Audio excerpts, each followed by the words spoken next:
దయచేసి హాల్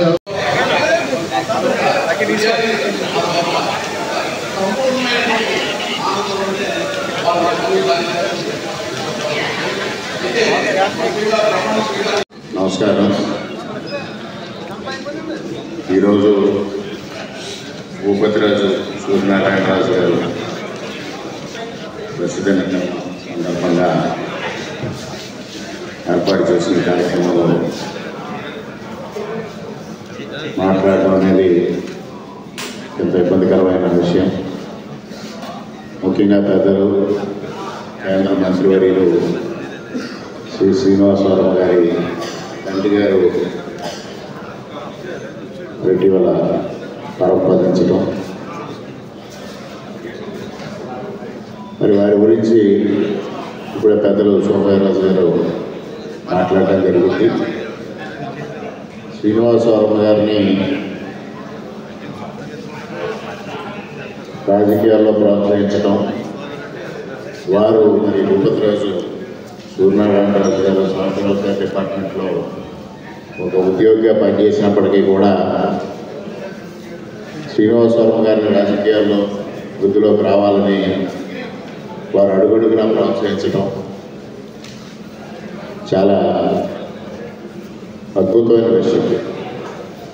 మరి అటువంటిది శ్రీనివాసరావు గారు రాజకీయాల్లో అత్యున్నత స్థానాన్ని కేంద్ర మంత్రిగా వారు నియమితులు కాబట్టాలనే వార్త తెలియని వరకు వారికి తెలిసింది.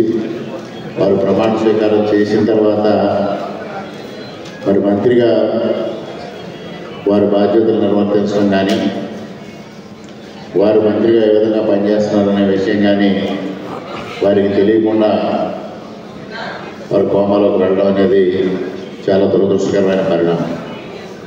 అడుగడుగునా తన కుమారుడు ప్రోత్సహించి తన కుమారుడు అత్యున్నత స్థానాన్ని అధిరోహించాలని ఆశించిన తండ్రి ఆ కుమారుడు ఆ స్థానాన్ని అధిరోహించిన తర్వాత ఆ వైభవాన్ని కళ్ళారా చూడలేకపోవడం అనేది నిజంగా దురదృష్టకరమైన విషయం. మరి శ్రీనివాసవర్మ గారు కూడా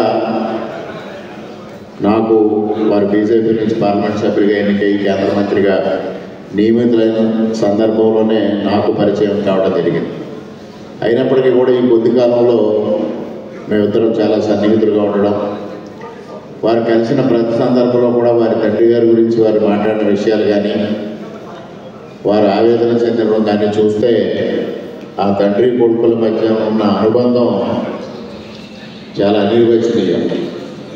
ముఖ్యంగా కేంద్ర మంత్రిగా వారు నియమితులయ్యి కేంద్ర మంత్రిగా అనేక కార్యక్రమాల్లో పాల్గొనాల్సిన బాధ్యత ఉన్నప్పటికీ కూడా అనుక్షణం ఏమాత్రం సమయం వెసులుబాటు చేసుకుని ఏఐజీ ఆసుపత్రికి వచ్చి తండ్రి గారి దగ్గరికి గడపడం, ఆ విధంగా వారు చాలా వ్యయ ప్రయాసాల కోర్చి కూడా ఒక పక్క ఢిల్లీ, ఒక పక్క ఇతర రాష్ట్రాలు, అరుణాచల్ ప్రదేశ్ లాంటి రాష్ట్రాలకు కూడా వారిని ఇన్ఛార్జిగా ప్రధానమంత్రి గారు పంపించినప్పుడు కూడా 2-3 రోజుల్లో నా కార్యక్రమాలు ముగించుకుని మరలా తండ్రి గారిని చూడటం కోసం అక్కడ రావడం, ఇటు ఆంధ్రప్రదేశ్ రాష్ట్రంలో కానీ అటు తెలంగాణ రాష్ట్రంలో కానీ పార్టీ కార్యక్రమాలు నిర్వర్తించడం, ఎన్ని వ్యయ ప్రయాసాలు కోర్చినా కనీసం రోజు విడిచి రోజైనా తండ్రి దగ్గరికి రావాలనే ఆలోచనతో వారు పనిచేయడం అనేది చాలా అద్భుతమైన విషయం.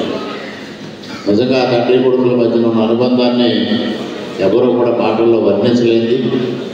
ఏది ఏమైనా వారు ఏదైతే భూపతిరాజు సూర్యనారాయణరాజు గారు ఏదైతే ఆశించారో ఆ స్థానాన్ని మించి ఇవాళ శ్రీనివాసరావు గారు కేంద్రంలో మంత్రిగా నియమితులు కావడం, అత్యంత బాధ్యతాయుతంగా చక్కగా వారి కార్యక్రమాలు నిర్వహించడం, వారు ఏ లోకంలో ఉన్నా అది చూసి తప్పనిసరిగా ఆనందిస్తారని నేను భావిస్తూ, మరి ఈరోజు వారి ఆత్మకు శాంతి కలగాలని, అదేవిధంగా వారి కుటుంబ సభ్యులకు నా ప్రగాఢ సానుభూతిని తెలియజేసుకుంటూ సూర్యనారాయణ గారి ఆత్మకు శాంతి చేకూరాలని ఆ భగవంతుని ప్రార్థిస్తూ సెలవు తీసుకుంటున్నాను.